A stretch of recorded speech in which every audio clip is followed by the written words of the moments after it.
নমস্কার বন্ধুরা, কেমন আছেন সবাই? আমরা ভালো আছি, আশা করছি আপনারাও ভালো আছেন। রন্ধনে শাশুড়ি বৌমার বন্ধন পরিবারে আপনাদের আরও একবার স্বাগত জানাই। আজকে চলে এসেছি একটা শীতকালীন সবজি দিয়ে মামনির হাতে দারুণ একটা মাছের ঝোল দেখাবো বলে। তার জন্য আমরা ফ্রেশ রুই মাছ এনে ভালো করে ধুয়ে পরিষ্কার করে নিয়ে লবণ হলুদ মাখিয়ে ভেজে নিয়েছি একটু হালকা লাল লাল করে। মামনি এবার মাছগুলো তুলছে। বন্ধুরা, স্কিপ না করে ভিডিওটি দেখতে থাকুন, এইভাবে একবার মাছের ঝোল বানিয়ে দেখবেন। শীতকালীন এই সবজিটা দিয়ে দারুণ লাগে খেতে। মামনি কিছুটা মাছ তুলে নিল, আবার ওই একই তেলের মধ্যে বাকি মাছগুলো লাল লাল করে ভেজে নেবে। আপনারা কিন্তু ভিডিওটা স্কিপ না করে দেখতে থাকুন। আপনারা কখনো এভাবে করেছেন কিনা সেটাও কমেন্ট করে জানাবেন, আর যদি না করে থাকেন অবশ্যই একবার ট্রাই করবেন এইভাবে। চলুন এই মাছগুলো ভালো করে লাল লাল করে ভেজে নিই, তারপরে দেখাচ্ছি ওইদিকে যে সবজিগুলো দিয়ে ঝোলটা হবে সেগুলো আমরা রেডি করে নিই। দেখুন বন্ধুরা, মামনি মাছগুলো লাল করে ভেজে তুলে নিয়েছে। এবার ওই একই তেলে মাছের ঝোলে এই দেখুন মাছগুলো ভেজে নিয়েছে লাল লাল করে। এবার এই ঝোলের সবজিগুলো তেলের মধ্যে একটু হালকা করে ভেজে নেবে। এর মধ্যে আছে কচি একদম ওলকপি, দুটো আলু আর কিছুটা বিনস। এবার এগুলো একটু মামনি লাল লাল করে ভেজে নেবে। চলুন দেখতে থাকুন। এভাবে অবশ্যই একবার আপনারা রান্নাটা ট্রাই করবেন, দারুণ টেস্ট হয়। এবার এগুলো সামান্য লবণ আর একটু হলুদ দিয়ে লাল লাল করে একটু ভেজে নেবে। এই দেখুন সামান্য লবণ দিয়ে দিল মামনি, আর দিয়ে দিচ্ছে একটু হলুদ গুঁড়ো। একটু লাল করে এগুলো ভেজে নিতে হবে।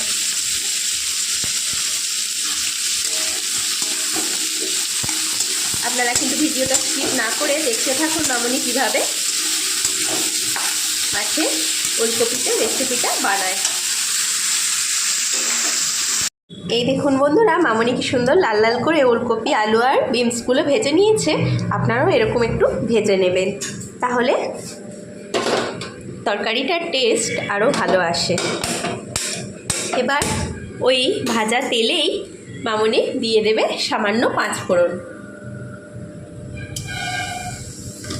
মামনি 5 ফোড়ন দিয়ে দিল। এবার দিয়ে দেবে গ্রেট করা কিছুটা আদা। এতে কিন্তু বাটা মশলার প্রয়োজন নেই, একটু গ্রেট করা আদা দিলেই হবে। মামনি একটু আদা দিয়ে দিল। এবার দিয়ে দিচ্ছে চেরা পেঁয়াজ কিছুটা। একটা মাঝারি সাইজের পেঁয়াজ আমরা এখানে নিয়ে নিয়েছি। আর দিচ্ছে দুটো চেরা কাঁচা লঙ্কা, আর দিয়ে দেবে খুব সামান্য একটু টমেটো কুচি। এবার পেঁয়াজ আদা টমেটোগুলো তেলের মধ্যে ভালো করে নেড়ে নেবে। আপনারা যদি কখনো এভাবে না বানিয়ে থাকেন অবশ্যই একবার ট্রাই করবেন, দুর্দান্ত টেস্ট হয় কিন্তু শীতকালীন এই সবজি দিয়ে মাছের রেসিপিটা। ভিডিওটা স্কিপ না করে বন্ধুরা দেখতে থাকুন পুরোটা। এবার মামনি দিয়ে দিচ্ছে সামান্য লবণ, আর দিয়ে দেবে একটু চিনি। চিনিটা কালার ভালো আসে এই সময় পেঁয়াজের উপর দিলে, আর টেস্টের ব্যালেন্সটাও ভালো আনে। আর লবণটা তো পেঁয়াজ টমেটো এগুলোকে ভালো তাড়াতাড়ি নরম করে দেয়, আর তরকারির মধ্যে ভালোভাবে মিশেও যায় এখন লবণটা দিলে। চলুন মামনি লবণ চিনি দিয়ে দিল। এবার ভালো করে পেঁয়াজ আর টমেটোটা একটু নরম করে নেবে ভেবে। আপনারা কিন্তু দেখতে থাকুন। দেখুন বন্ধুরা, মামনি পেঁয়াজ টমেটোগুলো একটু নেড়ে নিল। এবার দিয়ে দিচ্ছি পরিমাণ মতো হলুদ, খুব 1/2 চামচ মতো হলুদ, যেহেতু ভাজার মধ্যে দেওয়া আছে হলুদ।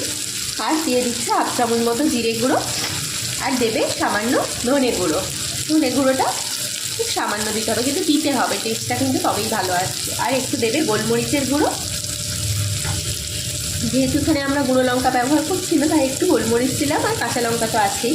আর দিচ্ছি খুব সামান্য একটু কাশ্মীরি লঙ্কার গুঁড়ো। চলুন এবার মশলাটা ভালো করে তেলের মধ্যে নেড়ে সামান্য একটু জল দেবে মামনি, যাতে মশলাটা নিচ থেকে না ধরে যায়। আপনারা কিন্তু স্কিপ না করে দেখতে থাকুন, আর এইভাবে অবশ্যই একবার বাড়িতে ট্রাই করবেন রান্নাটা। আর কমেন্ট করে জানাবেন আমাদের কেমন লাগলো। ভালো লাগলে কিন্তু লাইক শেয়ার সাবস্ক্রাইব করে নেবে চ্যানেলটিকে। ফেসবুকেও আমাদের পেজটিকে অবশ্যই ফলো করে নেবেন। এই দেখুন মামনি দিয়ে দিচ্ছে খুব সামান্য একটু জল, যাতে মশলাটা ধরে না যায়। এবার মশলাটা ভালো করে কষিয়ে নেবে মামনি। এই দেখুন বন্ধুরা, মামনি মশলাটা ভালো করে কষিয়ে নিল, তেল ছাড়তে লেগেছে আর মশলার কাঁচা গন্ধটাও ভালোভাবে চলে গেছে। এবার মামনি পেঁয়াজগুলো কিন্তু আপনারা এরকম হাফ বয়েলই রাখবেন, তাহলে ঝোলের টেস্টটা খুব ভালো আসবে। এবার ভেজে রাখা আলু, ওলকপি আর বিনসগুলো দিয়ে দিল। এবার মশলার সাথে ভালো করে একটু কষিয়ে নেবে মিনিট দিয়ে পরিমাণ মতো একটু জল আসবে। এই ঝোলটা কিন্তু বেশি পাতলা করা যাবে না, একটু মাখোই হবে, তবেই ঝোলটা খেতে একটু ভালো লাগে। আপনারা কিন্তু অবশ্যই এইভাবে একবার ট্রাই করবেন বাড়িতে, আর আমাদেরও জানাবেন কেমন লাগলো খেতে। মামনি একটু কষিয়ে নিল, এবার দিয়ে দিচ্ছে জল।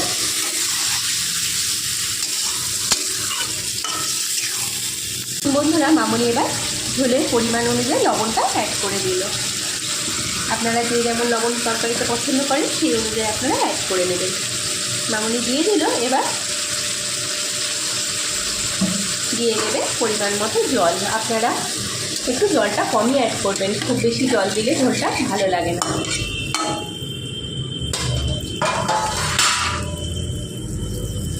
ওই ওলকপি, আলু, বিনসগুলো সিদ্ধ হবে আর এরপরে মাছগুলো দেওয়া হবে, সেই আন্দাজ বুঝে আপনারা সবজির আন্দাজ অনুযায়ী জলটা অ্যাড করবেন, যে যতটা পরিমাণ সবজি রান্নাটা করবেন আর কি। দেখুন মামনি আমাদের ঝোলের পরিমাণ অনুযায়ী, সবজির পরিমাণ অনুযায়ী জলটা অ্যাড করে নিল। এবার মিনিট 10-এর জন্য ঢাকা দিয়ে ওলকপি, আলু, বিনসগুলো ভালো করে সিদ্ধ হতে দেবে। চলুন 10 মিনিট পরে আবার আপনাদের দেখাচ্ছি। এই দেখুন বন্ধুরা, 10 মিনিট পর চলে এসেছি আমরা। মামনি খুলে দেখে নিল সব সবজি সিদ্ধ হয়েছে কিনা, খুব ভালোভাবে সিদ্ধ হয়ে গেছে। এবার ভেজে রাখা মাছগুলো দিয়ে দিচ্ছে মামনি। আপনারা কিন্তু ভিডিওটা স্কিপ না করে দেখতে থাকুন, এইভাবে রান্নাটা একবার অবশ্যই ট্রাই করবেন, তাহলে খুব ভালো লাগে খেতে। যারা করেন তো তারা করেনি, যারা করেননি কখনো তারা এইভাবে একবার অবশ্যই বানিয়ে দেখবেন, সত্যি খুব টেস্ট হয় খেতে। চলুন মামনি ভেজে রাখা মাছগুলো দিয়ে দিল। এবার আরেকবার ঢাকা দিয়ে মিনিট 2 মতো ফোটালেই হয়ে যাবে। আপনারা এই পর্যায়ে কিন্তু একবার টেস্ট করে দেখে নেবেন সব ঠিকঠাক আছে কি না। স্বাদটা দেখে আপনারা সেই অনুযায়ী করে নেবেন। এবার ওই মাছের থালা ধোয়া একটু জল মামনি দিল সামান্য, দিয়ে এবার মিনিট 2-এর জন্য শুধু ফুটিয়ে মাছটা মধ্যে ঝোলটা ঢুকিয়ে নেবে। চলুন 2 মিনিট পরে আবার আসছি। এই দেখুন বন্ধুরা, আমরা 2 মিনিট পরে চলে এসেছি। আমাদের ওলকপি মাছের রেসিপিটা একদম রেডি হয়ে গেছে। দেখুন তো কেমন হয়েছে, দুর্দান্ত একটা সেন্ট বেরোচ্ছে, আর খেতেও খুব টেস্টি হয় এভাবে বানালে। আপনারা কিন্তু অবশ্যই এভাবে ট্রাই করবেন। চলুন এবার পরিবেশন করে দেবে মামনি। আপনারা কিন্তু ভিডিওটা স্কিপ না করে একবার দেখতে থাকুন, আর আমাদের চ্যানেলটিকে অবশ্যই সাবস্ক্রাইব করবেন আর লাইক করে নেবেন যদি ভালো লাগে আমাদের রান্নাগুলো। এই দেখুন বন্ধুরা, দুর্দান্ত স্বাদের ওলকপি, বিনস, আলু আর মাছের ঝোলটা রেডি হয়ে গেছে। মামনি পরিবেশন করে দিয়েছে, দেখুন তো কেমন হয়েছে। এই ঝোলটা কিন্তু দুর্দান্ত টেস্ট হয়, অবশ্যই এইভাবে একবার বানিয়ে দেখবেন। সবাই তো সবার মতো করে বানায়, আমাদের প্রসেসে একবার আপনারা বানিয়ে দেখবেন অবশ্যই। এমন কিছু বাটা মশলাও লাগে না, অথচ হালকা করে মশলার মধ্যেই কত সুন্দর টেস্ট হয় রান্নাটা, না করলে বুঝতে পারবেন না। আপনারা কিন্তু অবশ্যই একবার ট্রাই করবেন আর আমাদের কমেন্ট করে জানাবেন কেমন লাগলো। ভালো লাগলে চ্যানেলটি লাইক করে নেবেন, সাবস্ক্রাইব করে নেবেন, ফেসবুকেও আমাদের পেজটিকে অবশ্যই ফলো করে নেবেন। ভিডিওটি কিন্তু এতক্ষণ দেখার জন্য আপনাদের অসংখ্য ধন্যবাদ আর অনেক ভালোবাসা। আজ তাহলে আসি, আবার দেখা হবে অন্য কোনো দিন অন্য কোনো নতুন রেসিপি নিয়ে। ততক্ষণ আপনারা ভালো থাকুন, সুস্থ থাকুন।